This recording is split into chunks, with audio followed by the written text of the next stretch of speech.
The morning sunlight filtered through the cracked windows of a rundown Chicago warehouse district as Ethan Miller parked his battered Ford F-150 beside Midwest Secure Storage. At 37, Ethan had built a modest reputation in the local auction scene, always hoping one day to find something extraordinary behind a padlocked door. Lately, his luck hadn't been good, just old furniture, expired electronics, and forgotten holiday decorations. Today, the air felt heavy. As Ethan approached, Linda Ramirez, the storage manager, was checking papers at the small office desk. "Unit 319, she said, handing Ethan a battered clipboard. "Unpaid for 30 years, owner passed away, no family stepped forward. It's the oldest unit we've got. A few familiar faces gathered for the auction. Tommy Lee, known for picking vintage bikes, Shelly Burns with her eye for costume jewelry, and some out-of-towners dressed sharp, not looking to sweat in an old warehouse." Linda rolled open the steel door. A wave of dust and cold air swept out. Inside, piles of covered shapes filled the gloom. Furniture legs poked from sheets, but something in the far corner was different. A clean, geometric shape, large and low. "Bidding starts at 500, Linda called, reading from her list.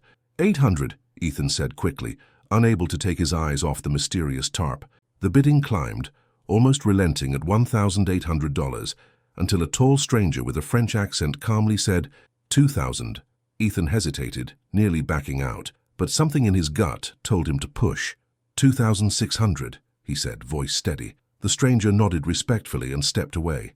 When the crowd thinned, Ethan and Linda entered the unit. Ethan pulled off the tarp, heart thumping. Chrome reflected the fluorescent lights.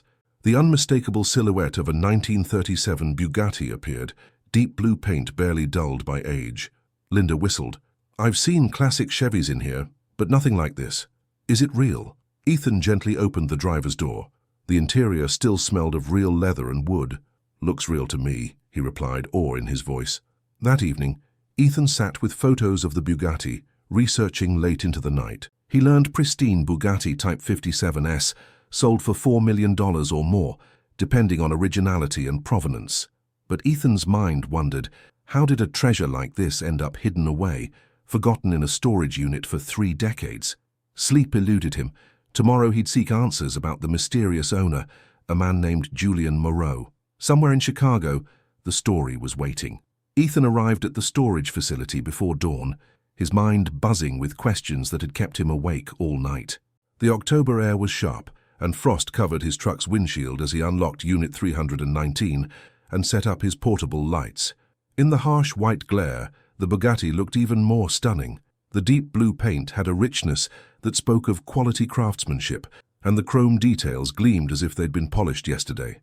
Ethan walked around the car slowly, taking detailed photographs, documenting the vehicle identification number etched into the engine block, 57291. "You're here early," Linda called out, approaching with 2 steaming coffee cups from the gas station across the street. "Couldn't sleep," Ethan admitted, accepting the coffee gratefully. "Linda, I need to know more about the previous owner, Julian Moreau. Do you have any additional information?" Linda pulled out a weathered file folder from her office. "I went through the old records last night. Julian Moreau, originally from Lyon, France, moved to Chicago in 1963. He rented this unit in February 1995, paid cash for 2 years up front. After that, silence. What about his address?" "He listed 1425 North Lake Shore Drive. That's a fancy high-rise overlooking the lake. Old money territory." Linda paused, studying Ethan's determined expression. "You planning to go there?" "I have to. A car like this doesn't just disappear without a story." 2 hours later, Ethan stood in the marble lobby of a prestigious lakefront building. The doorman, Victor Kowalski, was polishing brass fixtures when Ethan approached. "Excuse me, I'm looking for information about a former resident, Julian Moreau." Victor stopped polishing and looked Ethan up and down. "You with the insurance company?" "No, I found something that belonged to him, something very valuable. I'm trying to trace his family." Victor's weathered face softened. "Mr. Moreau lived in Penthouse 47A for over 30 years. Elegant man, always wore perfect suits, spoke with that French accent. Never married, kept to himself mostly. Do you know what happened to him?" "Heart attack, about 15 years ago. Sad thing is, he had a daughter in Paris. Celeste, I think her name was. She came for the funeral, stayed maybe a week, then flew back to France. Never saw her again. Ethan felt his pulse quicken. Do you remember anything else about her? Beautiful woman, maybe in her 40s then. She was a professor or something intellectual. Spoke perfect English, but with that same French accent. She seemed angry, actually, like she was upset about something more than just her father's death. That afternoon, Ethan drove to the Chicago Public Library and spent hours researching. He found Julian Moreau's obituary in the Chicago Tribune archives. Julian Moreau, 78, French immigrant and retired art dealer, died of cardiac arrest at Northwestern Memorial Hospital. Survived by daughter Celeste Moreau of Paris, France.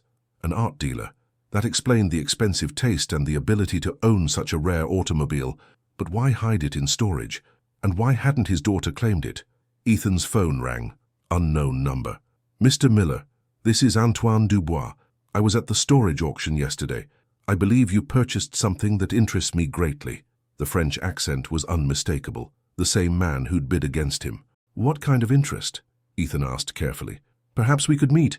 I represent certain collectors who are very interested in pre-war Bugattis. I'm staying at the Palmer House downtown. Ethan hesitated. Something about the man's tone made him uneasy. I'm still researching the car's history, not ready to discuss selling yet. Of course, but Mr. Miller, there are complications. With cars like this, provenance can be very important, very complicated. Perhaps I could help you understand these complications. After hanging up, Ethan felt a chill that had nothing to do with the October weather. The way Antoine had emphasized complications suggested there was more to this story than a simple abandoned storage unit. That evening, back at his apartment in Lincoln Park, Ethan spread out everything he'd learned on his kitchen table. Photos of the Bugatti, copies of Moreau's records, the obituary. He opened his laptop and began searching for Celeste Moreau in Paris. After an hour of digging through academic directories and university websites, he found her.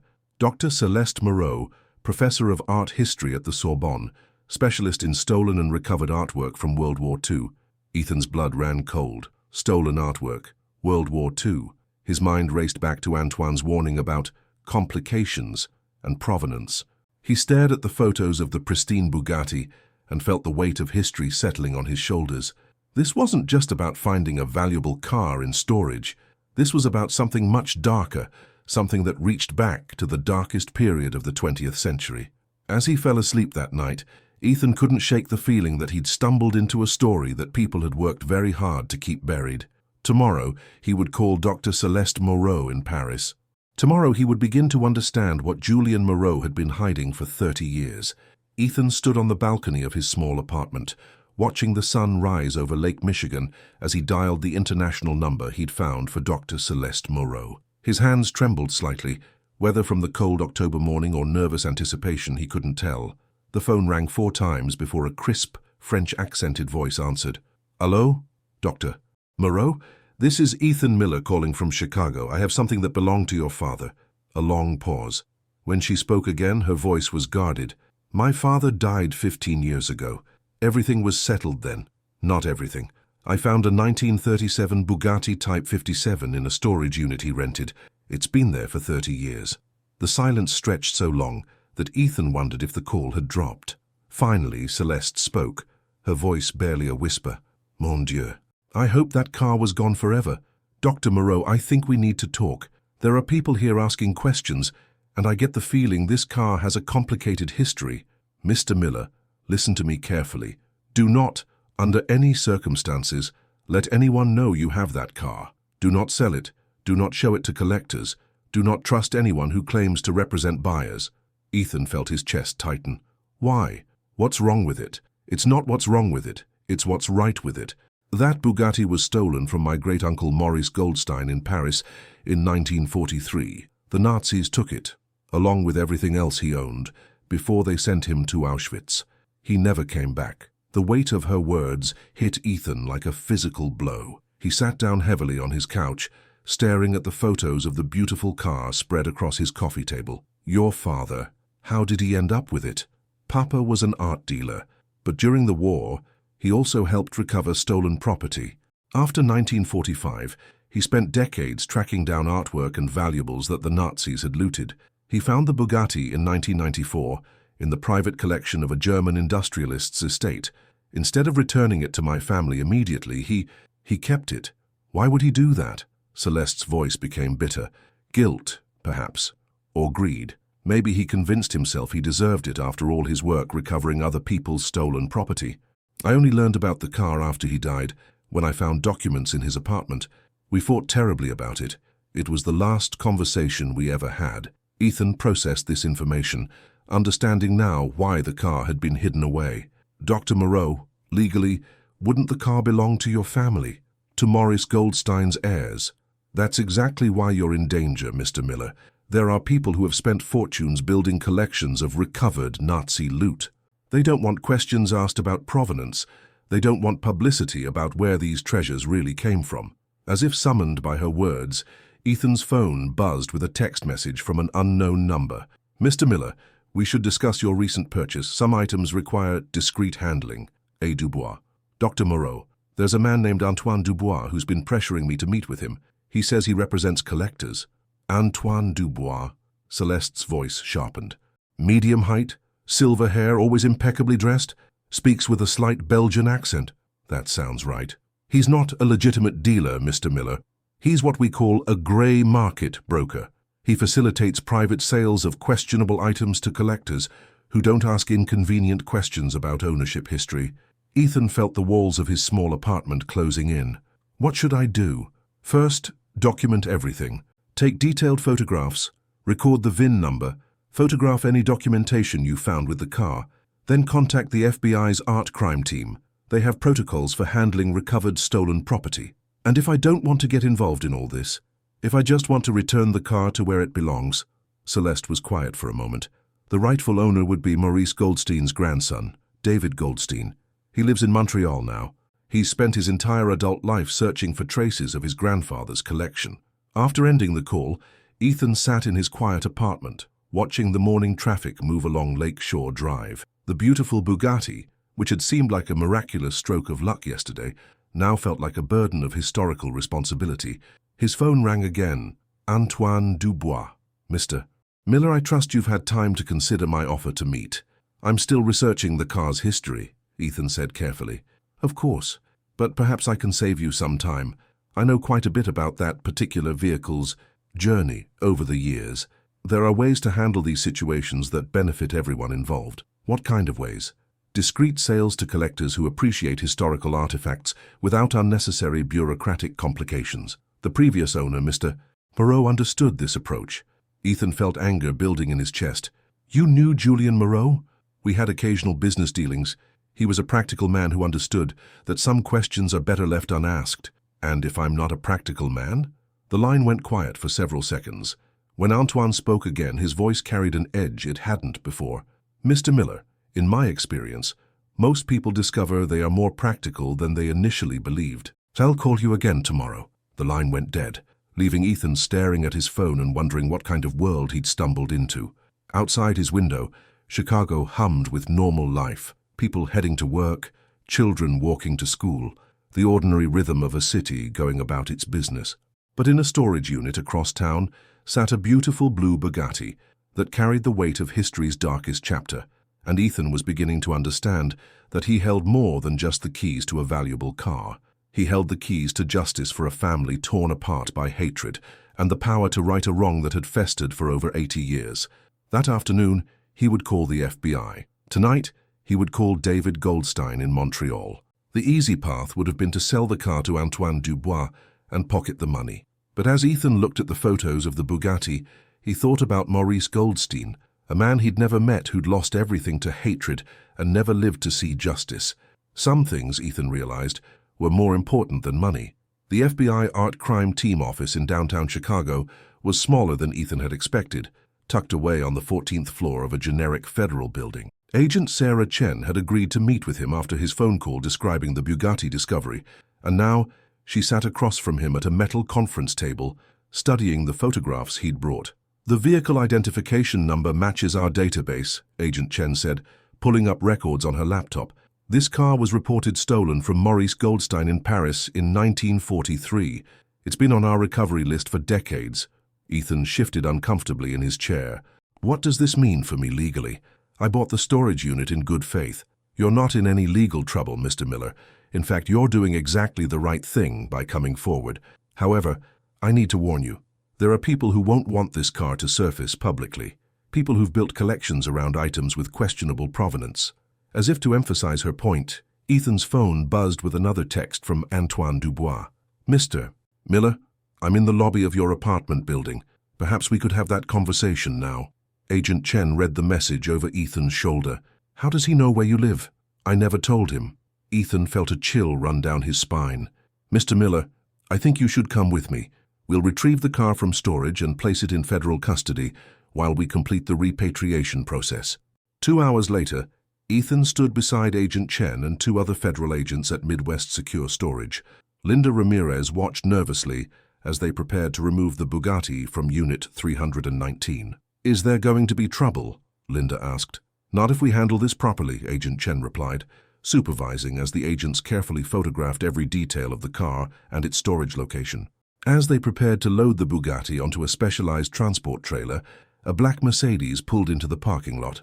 Antoine Dubois stepped out, now accompanied by 2 other men in expensive suits. Agents, Antoine called out, approaching with a confident smile. I represent a consortium of collectors who have a legitimate claim to this vehicle. We have documentation showing previous legal ownership. Agent Chen stepped forward. Mr. Ma. Dubois, this vehicle has been confirmed as stolen property from the Holocaust.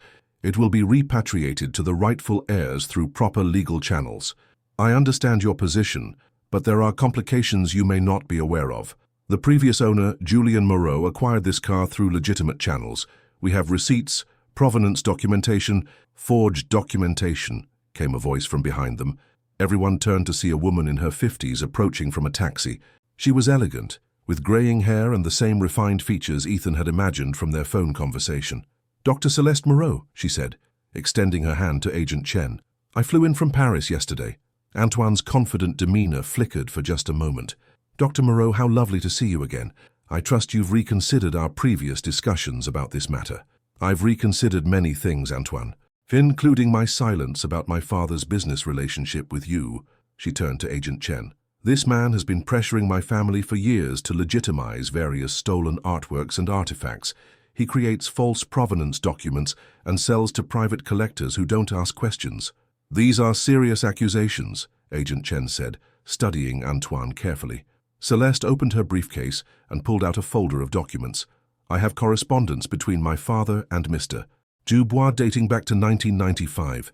They show a pattern of collaboration in selling recovered stolen property instead of returning it to rightful owners. Ethan watched Antoine's face as his composure cracked completely.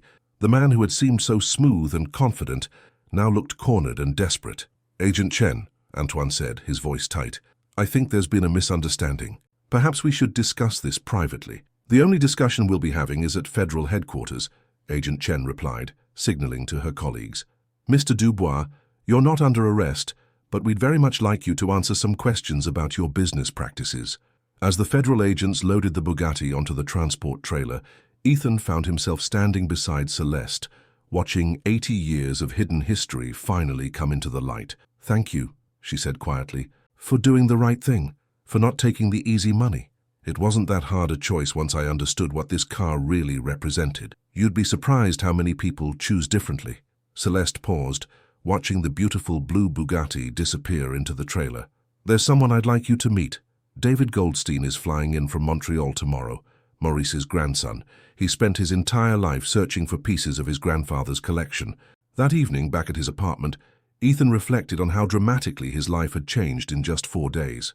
He'd gone from being a small-time auction buyer to being part of an international art recovery case. His phone had been ringing all afternoon with reporters who'd somehow learned about the discovery, but Agent Chen had advised him to refer all media inquiries to the FBI's Public Affairs Office. The text messages from Antoine Dubois had stopped. Tomorrow he would meet David Goldstein and help return a family heirloom that had been lost for 80 years. The Bugatti would eventually be restored to its rightful place, and justice, delayed but not denied, would finally be served. As Ethan looked out his window at the lights of Chicago reflecting on Lake Michigan, he thought about the ripple effects of choices made decades ago. Julian Moreau's decision to keep the stolen car instead of returning it. Antoine Dubois' choice to profit from stolen heritage, his own decision to seek the truth instead of taking easy money. Some discoveries, he realized, were about more than just valuable objects. Some discoveries were about the kind of person you chose to be when nobody was watching, when the easy path and the right path diverged completely. The Bugatti was gone from his life, but the satisfaction of doing right would stay with him forever. The next morning, Ethan arrived at O'Hare International Airport carrying a simple sign reading, David Goldstein. He'd never met the man, but Celeste had described him as quiet, methodical, and carrying the weight of family history on his shoulders. When David emerged from the international terminal, Ethan recognized him immediately. There was something in his eyes, a mixture of hope and wariness that spoke of decades spent chasing leads that led nowhere, following trails that went cold, pursuing justice that seemed always just out of reach. Mr. Miller? David extended his hand. He was perhaps 60 years old, with silver hair and the careful posture of someone who'd learned not to expect too much from life. Please, call me Ethan. Dr. Moreau is waiting for us downtown. During the drive into the city, David spoke quietly about his grandfather. Maurice Goldstein owned a successful textile business in Paris before the war. He was passionate about automobiles, especially Bugattis. The Type 57 was his pride and joy. My grandmother used to tell me stories about Sunday drives through the French countryside. What happened to your family during the war? David's expression darkened. My grandmother and father managed to escape to Switzerland in 1942. Maurice stayed behind to try to save the business, to protect what he could. The Nazis came for him in February 1943. They took everything. The house, the business, his art collection, the cars. Everything. They met Celeste at a cafe near the Federal Building, where the Bugatti was now stored in a secure facility. Over coffee, the three of them sat in contemplation of the strange circumstances that had brought them together. I've spent 40 years searching for pieces of my grandfather's collection, David continued. Not for the money. My family did well in Montreal. For the memory. For the principle that some things shouldn't just disappear because evil people decide to take them. Celeste reached across the table and took David's hand. I'm sorry my father kept this from your family for so long. I think he convinced himself he was preserving it, keeping it safe until he could find the right way to return it. But he never did return it, David said, not unkindly but with the weariness of someone who'd heard many excuses over the years. No, Celeste admitted, he didn't, and I carry that responsibility now. Agent Chen arrived at the cafe with news that would change everything. Mr. Goldstein, we've been in contact with the French government about the formal repatriation process. However, there's been an interesting development. She sat down and opened a folder. Our investigation into Antoine Dubois has revealed that he's been operating a sophisticated network for decades. The Bugatti wasn't the only stolen item your father was involved with, Dr. Moreau. We've identified at least 30 other pieces, paintings, sculptures, rare books, that should have been returned to families instead of sold to private collectors. David leaned forward. Are you saying there are other items from my grandfather's collection? Possibly. We're going through Dubois' records now, but here's the thing. Several of the collectors who unknowingly purchased stolen items want to make things right. They're prepared to return the pieces and cooperate with our investigation. Ethan watched David's face transform. For the first time since they'd met, he saw genuine hope in the older man's eyes. There's more, Agent Chen continued. The publicity around this case has prompted several other families to come forward with information about missing property. You've started something bigger than just recovering one car, Mr. Miller. That afternoon, they were given special permission to view the Bugatti in the federal storage facility. David stood silently beside the car for several minutes, running his hand along the chrome bumper, touching the leather seats his grandfather had once sat in. It's exactly as my grandmother described it, he said finally, his voice thick with emotion. She used to tell me about the smell of the leather, the way the chrome reflected the Paris streetlights. Celeste stood beside him, tears streaming down her face. David, I want you to know, when this is all resolved legally, when the car is officially returned to you, I won't accept any compensation from the insurance companies or legal settlements. This belongs to your family. It always has. David turned to her with surprise. Dr. Moreau, you don't need to... Yes, I do. My father made choices that kept this from you for decades. I can't undo that, but I can make sure it ends here. 3 weeks later, Ethan received a call from David Goldstein. The legal paperwork had been completed, and the Bugatti was officially being returned to the Goldstein family. But more importantly, Agent Chen's investigation had led to the recovery of 17 other items from Maurice Goldstein's collection, scattered across private collections in 4 countries. "Ethan," David said over the phone, "I want you to know that your decision to do the right thing has given me back more than just my grandfather's car. It's given me back his memory, his dignity, and pieces of our family history we thought were lost forever. What will you do with the Bugatti?" "I'm donating it to the Montreal Holocaust Museum. They're creating an exhibit about recovered stolen property, about the importance of remembering not just the people we lost, but the lives they lived before hatred tried to erase them." After hanging up, Ethan sat in his apartment, looking out at Lake Michigan. The story had made national news, and his small antiques business had received more attention than he'd ever imagined. But more importantly, he'd learned something about the weight of history and the power of individual choices to tip the scales toward justice. His phone rang. It was Linda from the storage facility. "Ethan, I've got another auction coming up next week. Unit 156, abandoned for 20 years. You interested?" Ethan smiled. "What's in it?" "No idea. Could be anything."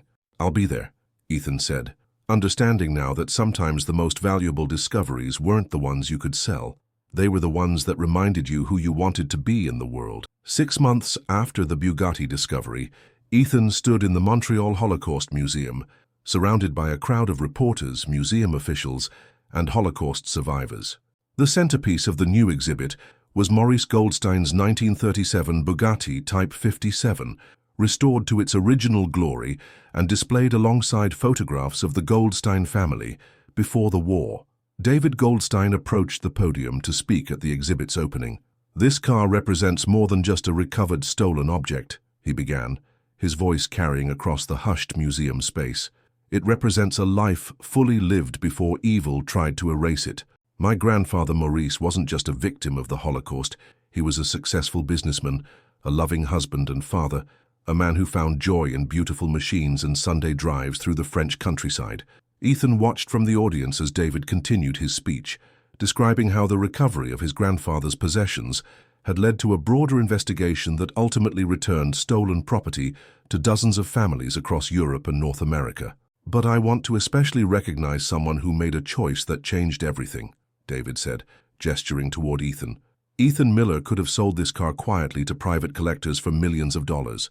Instead, he chose to ask questions, to seek the truth, to do what was right rather than what was profitable." The applause was warm and sustained, but Ethan found himself thinking not about recognition, but about the chain of events that had started with his instinct to pull away a dusty tarp in a Chicago storage unit. After the ceremony, Celeste Moreau approached him.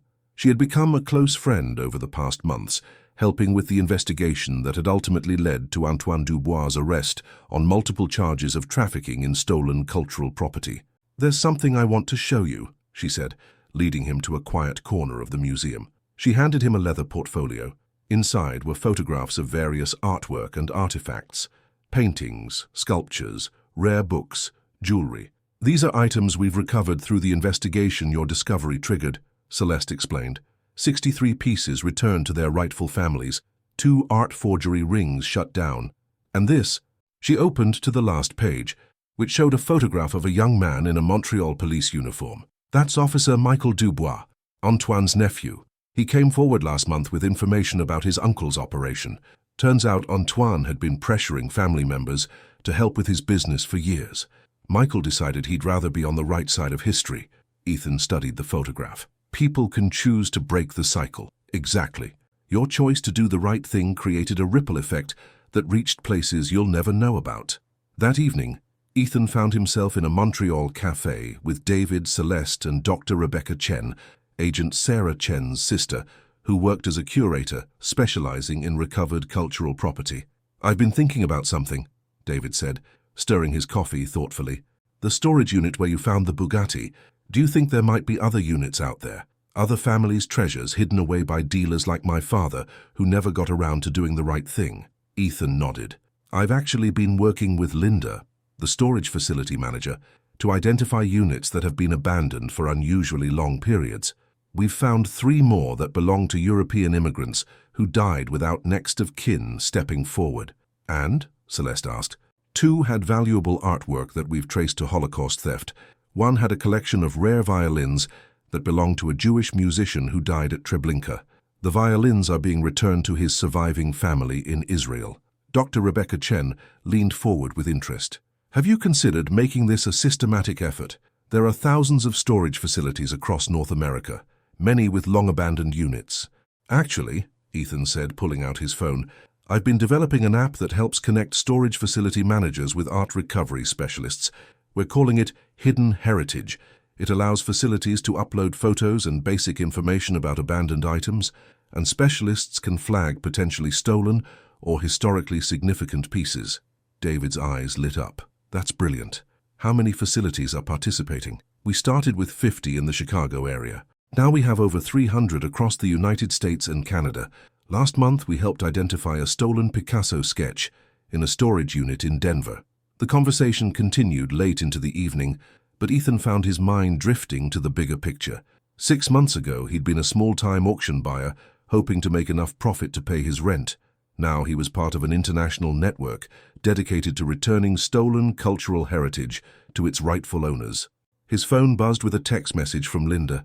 Ethan, you need to see Unit 274. Owner died in 1987, been sealed ever since. There's something under a tarp that looks familiar. Ethan smiled and showed the message to his companions. Looks like tomorrow I'll be pulling away another tarp. Be careful, Celeste warned with a smile. You're developing a reputation. Pretty soon people are going to start calling you the storage unit detective. There are worse things to be known for, Ethan replied. As they walked through the streets of Montreal that night, past the lights reflecting on the St. Lawrence River, Ethan reflected on how one decision had changed not just his life, but the lives of dozens of families around the world. The Bugatti had been returned to where it belonged, but more importantly, the truth had been returned to families who had been denied justice for generations. His phone rang. Unknown number with a European country code. Mr. Miller, this is Professor Hans Richter calling from Vienna. I understand you specialize in recovering items from abandoned storage facilities. I represent a consortium of Austrian Jewish families whose property was stolen during the war. We believe some of it may have ended up in North American storage facilities. Ethan looked up at the Montreal skyline, then at his new friends walking beside him, and realized that his story was just beginning. Professor Richter, he said into the phone, I'd be very interested in hearing what you need help finding. Some discoveries, Ethan had learned, were about more than just valuable objects found in forgotten places. Some discoveries were about finding your purpose, your community, and your place in the long arc of justice that bends slowly but inevitably toward what is right. The next morning, he would fly back to Chicago and pull away another tarp, and somewhere another family would get back a piece of their history that they thought was lost forever. 2 years after the Bugatti discovery, Ethan's Hidden Heritage app had grown beyond his wildest expectations. Operating from a small office in downtown Chicago with a team of 6 specialists, the organization had facilitated the return of over 400 stolen cultural artifacts to their rightful owners across 3 continents. On a crisp November morning, Ethan sat in a video conference with team members scattered around the globe. Dr. Maria Santos was calling from São Paulo, where she'd been investigating a storage facility that potentially contained artwork stolen from Brazilian Jewish families. James Patterson, a former insurance investigator, was reporting from London about a breakthrough in tracking Nazi-looted silverware, and David Goldstein, who had become the organization's chief historical consultant, was participating from Montreal. The Vienna case is more complex than we initially thought, Ethan said, reviewing files on his computer. Professor Richter has identified 17 families whose property may have ended up in North American storage facilities, but the trail goes through 4 different art dealers spanning 6 decades. Dr. Anna Kowalski, their newest team member and a specialist in Eastern European cultural recovery, leaned forward. I've been cross-referencing the names with immigration records. 3 of the suspected dealers settled in the Chicago area after the war. If they followed the same pattern as Julian Moreau, they may have used storage facilities to hide items they couldn't legitimately sell. Ethan's phone buzzed with a priority alert from the app. A storage facility manager in Phoenix had uploaded photos of items from a unit abandoned in 1991. Among them was what appeared to be a violin case with Hebrew inscriptions. David, take a look at this, Ethan said, sharing his screen with the conference participants. David studied the images carefully. That's not just any violin case. Look at the craftsmanship, the inlay work. This could be from the klezmer collection that was stolen from the Warsaw Conservatory in 1943. Dr. Elena Kozloff, participating from the Holocaust Memorial Museum in Washington, D.C., spoke up from the conference call. If it's authentic, that violin case alone could lead us to an entire collection of rare Jewish musical instruments. The Nazis specifically targeted musicians and their instruments as part of their cultural erasure campaign. "I'll fly to Phoenix tomorrow," Ethan said. "Anna, can you coordinate with the Polish Cultural Ministry? If this is what we think it is, they'll want to be involved in the recovery process." After the conference call ended, Ethan remained in his office, looking out at the Chicago skyline. His small antiques business had evolved into something he never could have imagined, but the work was becoming increasingly complex. Each discovery led to new leads, new families searching for their heritage, new networks of criminals who had profited from stolen history. His assistant, Jennifer Martinez, knocked on his door. "Ethan, there's someone here to see you. Says she has information about the Phoenix violin case." The woman who entered his office was elderly, perhaps in her 80s, with sharp eyes and the careful posture of someone who had learned to be cautious about trusting strangers. "Mr. Miller, my name is Ruth Goldberg. I saw the news story about your organization. I believe that violin case belongs to my family." Ethan gestured for her to sit down. "Can you tell me about it?" Ruth opened a worn leather purse and pulled out a faded photograph. "This is my father, Isaac Goldberg, with the Warsaw Conservatory Orchestra in 1938. He was the concertmaster. When the Nazis came, they took all the instruments from the conservatory.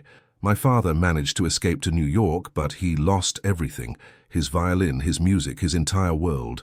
She handed Ethan the photograph. In it, a young man in formal concert attire held a violin beside an ornate case that looked identical to the one in the Phoenix storage facility. "Mrs. Goldberg, how did you find out about our investigation?" "My grandson is a computer programmer. He's been monitoring news stories and social media posts about Holocaust recovery for years, hoping something from our family would surface. When your organization posted about the violin case yesterday, he called me immediately." Ethan felt the familiar surge of purpose that came with connecting families to their lost heritage. "Mrs. Goldberg, I'm flying to Phoenix tomorrow to examine the case. Would you like to come with me?" Her eyes filled with tears. "I'm 86 years old, Mr. Miller. I never thought I'd see any piece of my father's world again." The next morning, Ethan and Ruth boarded a flight to Phoenix. During the journey, she told him stories about her father's musical career, about the vibrant Jewish cultural community in Warsaw before the war, about the silence that fell over their house after they learned what had happened to the family members who didn't escape. "Music was everything to him," Ruth said, looking out the airplane window at the clouds below. "After the war, he tried to rebuild his career in New York, but he said it was never the same. He felt like he was playing with borrowed instruments, that his real voice had been left behind in Warsaw." The Phoenix storage facility was located in a sprawling complex on the outskirts of the city. The manager, Tom Rodriguez, had been following Ethan's work through the Hidden Heritage app and was excited to be part of a potential recovery. "Unit 445 has been sealed since 1991, Tom explained as they walked through the facility. The original renter was a man named Wilhelm Brenner, German accent, paid cash, very private. After he died, no next of kin came forward. When Tom opened the unit, Ethan immediately spotted the violin case among boxes of books and papers. But as they explored further, they discovered something even more significant, an entire archive of musical scores, conductor's batons, and instruments. Ruth gasped when she saw her father's violin case up close. "The inlay work. I remember tracing these patterns with my finger when I was a little girl." Ethan carefully opened the case. Inside, nestled in faded purple velvet, was a violin bearing a label. "Isaac Goldberg, Concertmaster, Warsaw Conservatory, 1935.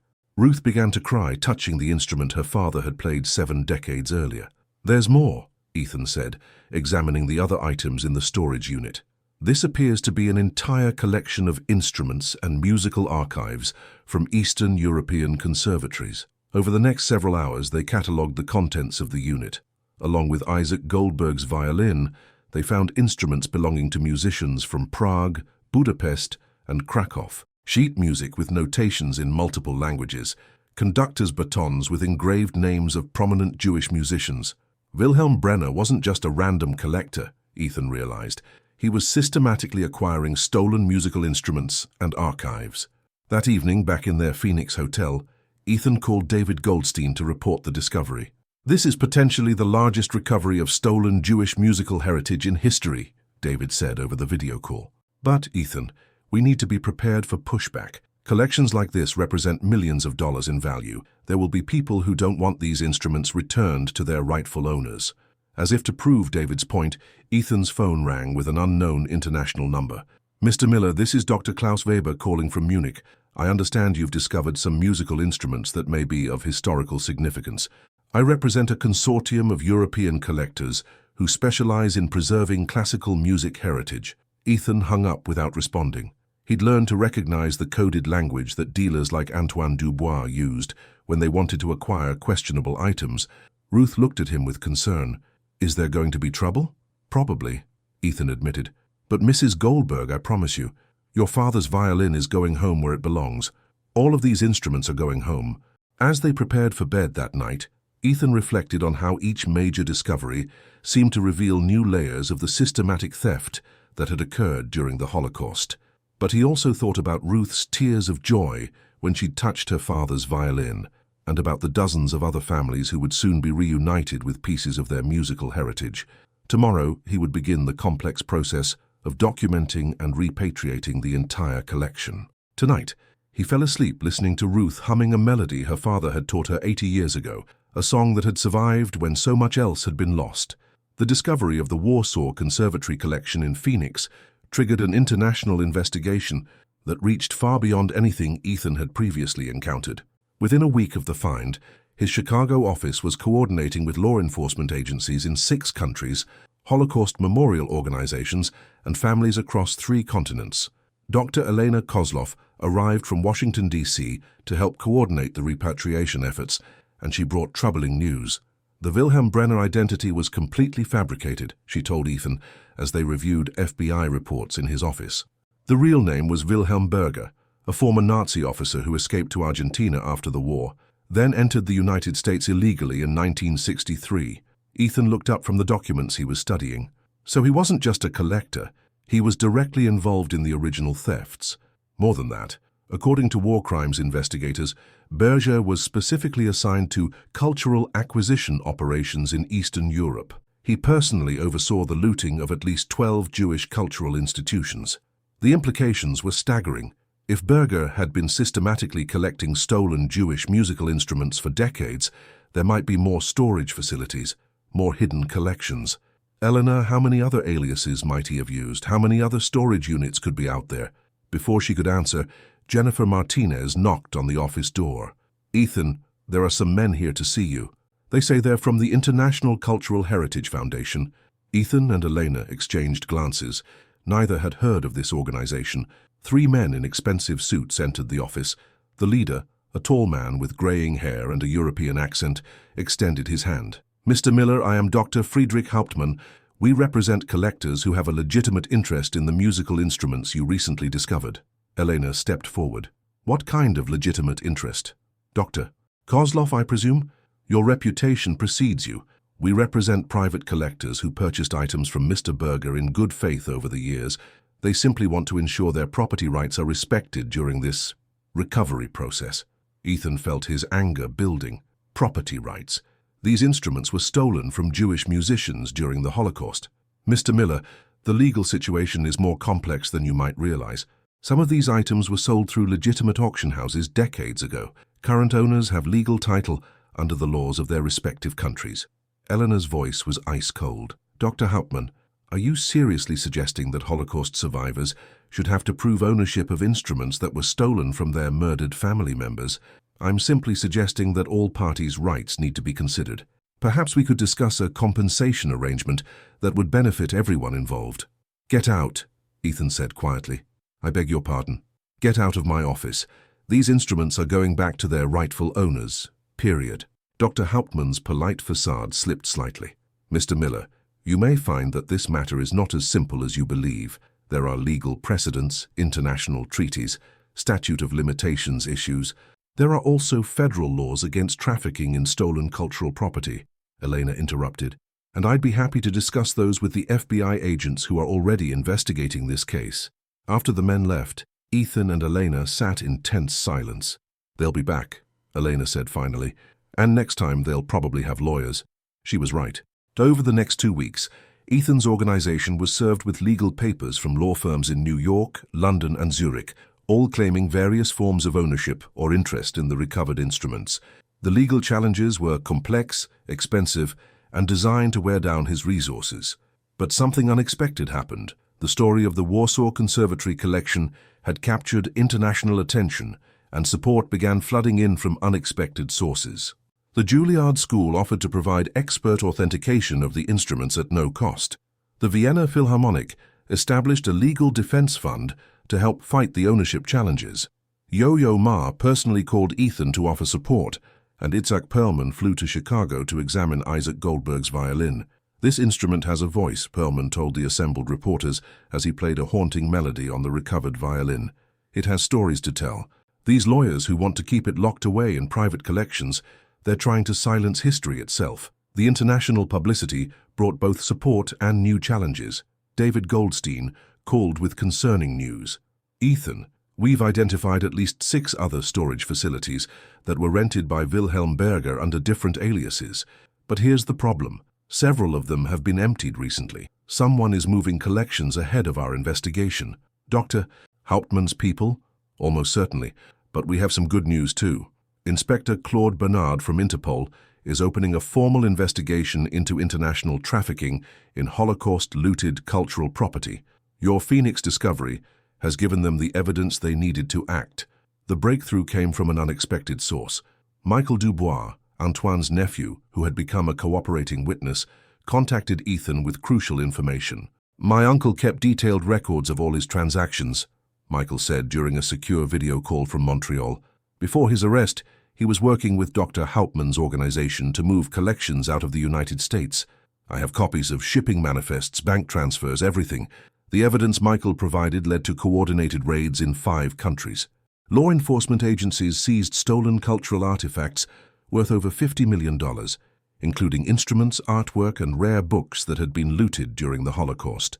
But the most significant moment came when Ruth Goldberg was finally reunited with her father's violin at a ceremony in Chicago's Orchestra Hall.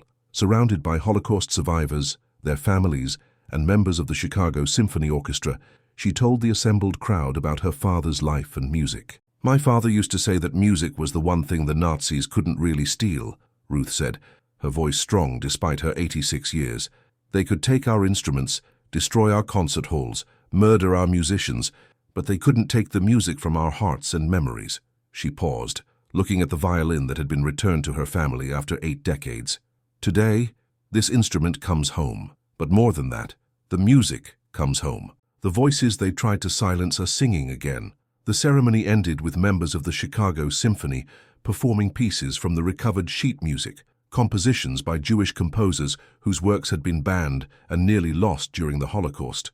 As Ethan listened to the music filling the concert hall, he reflected on the journey that had begun with a dusty tarp in a Chicago storage unit. The Bugatti had been just the beginning. The real treasure had been the discovery of his own purpose, his ability to help return stolen heritage to families who had never stopped hoping for justice. After the ceremony, Elena Kozlov approached him with a final piece of news. The International Cultural Heritage Foundation turned out to be completely fraudulent, she said. Dr. Hauptmann was arrested this morning in Switzerland. His entire operation was built around acquiring and legitimizing stolen Holocaust assets, and the legal challenges to our recoveries withdrawn. Turns out it's hard to claim ownership of stolen property when your entire legal argument is based on forged documentation. That night, Ethan stood on the roof of his apartment building, looking out at the lights of Chicago reflecting on Lake Michigan. His phone buzzed with a text message from David Goldstein. The Montreal Holocaust Museum wants to create a permanent exhibit about cultural recovery. They want to call it The Storage Unit Detective, How One Discovery Changed Everything. Ethan smiled and typed back, "Tell them I prefer hidden heritage, stories of recovery and return."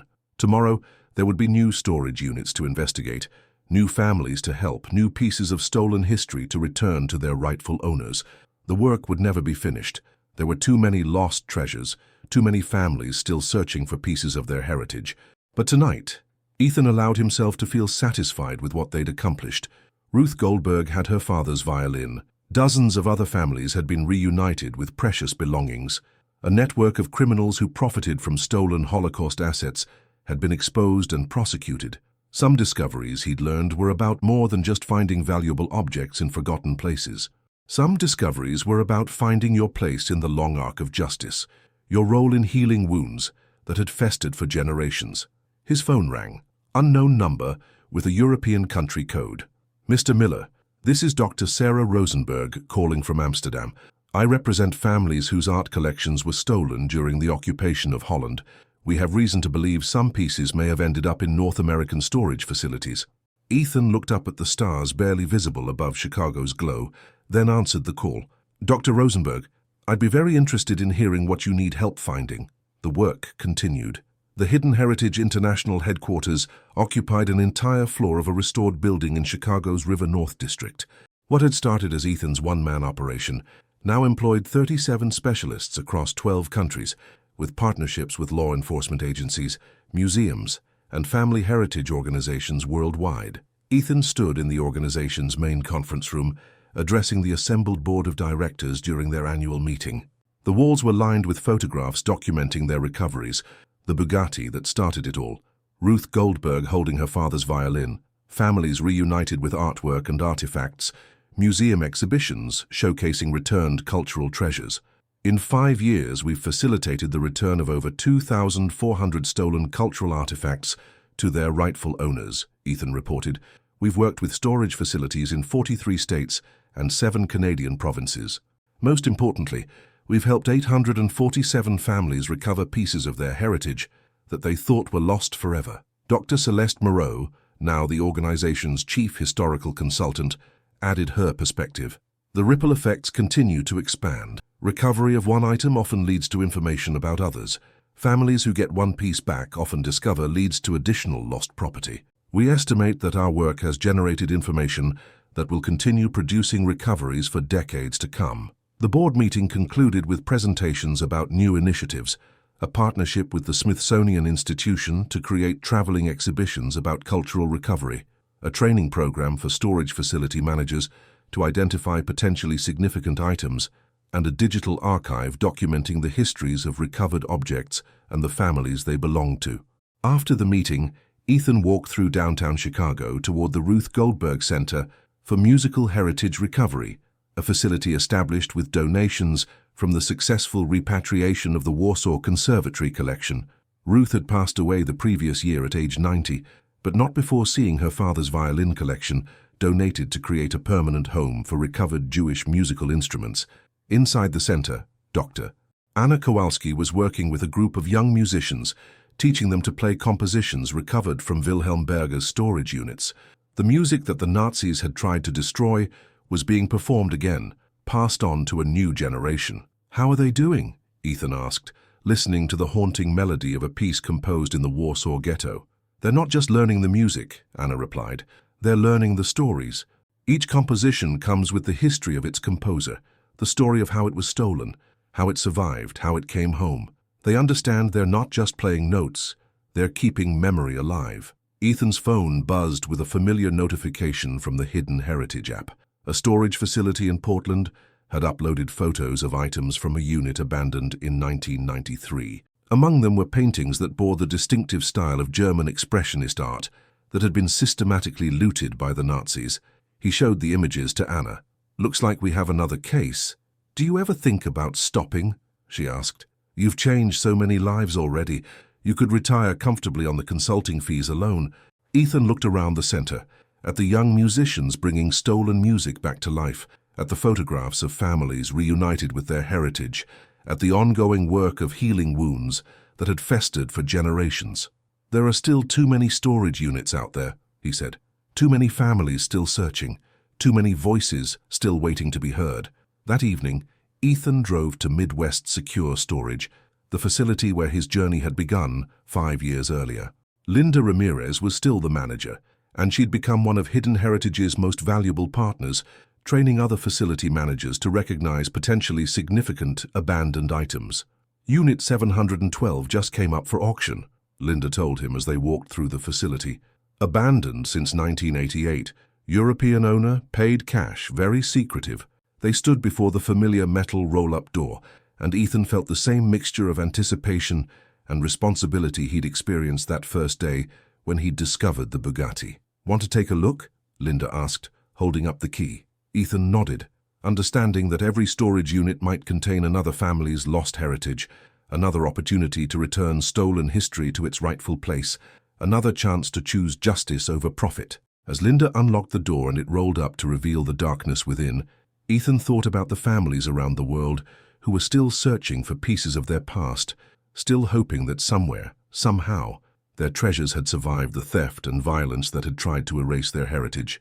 He switched on his flashlight and stepped into the unknown darkness, ready to discover what stories were waiting to be told, what families were waiting to be reunited with their history, what voices were waiting to sing again. Behind him, Linda locked up the facility for the night, knowing that by tomorrow another family might be on their way to recovering a piece of their heritage that they thought was lost forever. The beam of Ethan's flashlight swept across the contents of Unit 712, and in that moment of revelation, the next chapter of Hidden Heritage's story began to unfold. Some discoveries, he'd learned, were never really finished.